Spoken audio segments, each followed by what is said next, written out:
In today's video, I'm going to teach you how to add a company in QuickBooks Online. If you already use QuickBooks Online for one business and now need to create another company under the same login, the process is straightforward.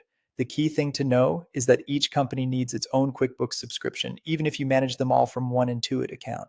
That means you'll start by choosing a plan for the new business, then sign in with your existing account so both companies stay connected under the same user profile.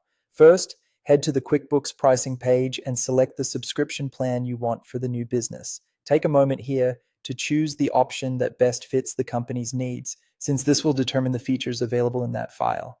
Once you reach the sign up page, look for the sign in link next to the message that says you already have an account. Instead of creating a brand new login, click that sign in link. This is important because it allows you to add the new company to the same Intuit account you already use. Next, log in using the same Intuit user ID and password that you use for your current company.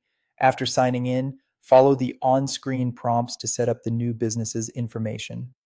QuickBooks will guide you through the setup process, and this is where you'll enter the basic details for the company file. Just move through each screen carefully and complete the required information as prompted. After the setup is finished, the new company will be added to your account. One of the biggest advantages here is convenience. You'll be able to move between company files without needing to log out and back in each time.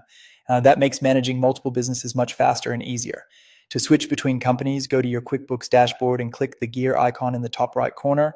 This opens the settings menu. From the drop-down menu, select Switch Company.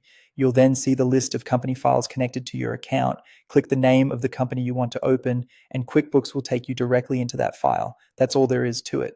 As a quick tip, make sure you pay attention to which company you're currently viewing before entering transactions, especially if the businesses have similar names. Switching is easy, but staying organized is just as important. Once you've added the new company correctly, managing multiple businesses in QuickBooks Online becomes much more seamless.